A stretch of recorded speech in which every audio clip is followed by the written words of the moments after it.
Ce serait grand si nous pouvions passer un peu de temps à considérer la ligne de Dieu dès le commencement jusqu'à Christ. Il y eut beaucoup de générations qui arrivèrent à un terme et dans un endroit de la parole.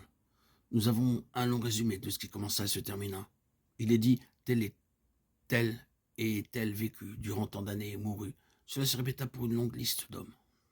Ils vécurent, puis ils moururent. Il y a cependant à travers tout cela une ligne vivante qui se continue à travers l'histoire jusqu'à Christ. Nous pouvons suivre cette ligne tout à fait clairement, bien que parfois elle semble s'être perdue. À un certain point de ce mouvement de Dieu, nous trouvons en présence de son commencement pour Israël. Nous passons de ce qui est individuel au point où la nation entre en vue. Jusqu'alors, le mouvement s'était continué par des individus.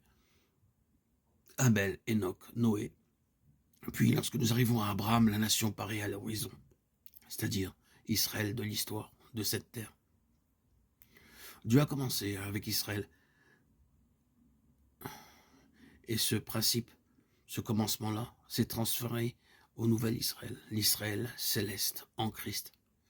Il est très impressionnant de réaliser que le commencement du premier Israël se trouve dans le Nouveau Testament, dans le livre des Actes. Remarquons cela, car c'est une chose significative. Le livre des Actes est le lien entre l'ancien et le nouvel Israël. Le point central de la transition de l'un à l'autre se trouve là. Il est intéressant qu'il se trouve dans le discours du martyr, Étienne. La première chose que dit Étienne à l'ancien Israël fut « Le Dieu de gloire apparut à notre père Abraham lorsqu'il était en Mésopotamie » Acte 7.2. Le Dieu de gloire apparut. C'était le premier mouvement fait à l'égard de l'ancien Israël. Et c'est là exactement le premier mouvement fait à l'égard du nouvel Israël. Et nous trouvons ce commencement dans le Nouveau Testament. Passons à l'évangile de Jean. Au commencement était la parole a été faite chair, elle a habité parmi nous. Remarquons maintenant, et nous avons contemplé sa gloire, Jean 1, 1 et 14. Reprenons encore la lettre aux Hébreux. Dieu nous a parlé dans ces derniers temps en son Fils, le rayonnement de sa gloire, Hébreux 1, 1, 3. Le Dieu de gloire apparut, et nous a parlé dans ces derniers temps en son Fils, le rayonnement de sa gloire. Ainsi, premièrement, Dieu est entré dans l'histoire humaine. C'est ce qui arriva pour le premier Israël. Là, bien loin, à Our, en Chaldée, une contrée païenne où se trouvaient 2000 autres dieux, le Dieu de gloire parut et changea le cours de l'histoire. Il fit ainsi le premier pas pour former Israël. Le premier chapitre de Jean nous présente le Dieu de gloire qui se manifeste dans l'histoire humaine d'une nouvelle manière. Tout cela se trouve naturellement dans notre Bible, dans l'Ancien et le Nouveau Testament. Et nous pouvons l'avoir accepté mentalement, la considérant d'une manière objective. Mais nous avons à nous saisir de cela et à nous l'appliquer personnellement, parce que cela nous touche personnellement, vous et moi. Vous et moi, nous sommes appelés par Dieu à être les compagnons de Christ, dans une vocation céleste, et cela concerne chacun de nous, et nous tous. Le commencement même de notre histoire avec Dieu, à nous qui sommes l'Israël céleste, c'est son intervention dans notre vie.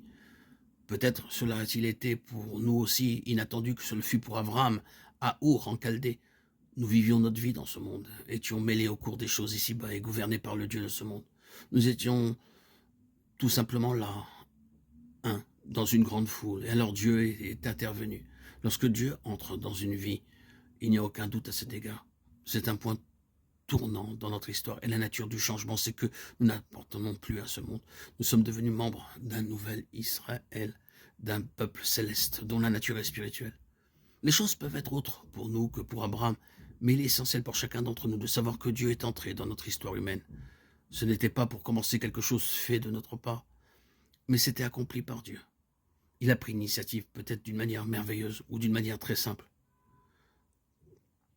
Cela peut appartenir à un moment dans le temps où cela a pu se faire durant des jours, des semaines ou des mois. Cependant, le fait est que Dieu est entré là où nous étions. Comment Dieu est-il entré? Comment pourrions-nous l'exprimer si nous voulions le dire en parole? Il est simplement dit ici au sujet de l'ancien Israël, le Dieu de gloire apparut. Pourrions-nous l'exprimer de cette manière dans notre expérience?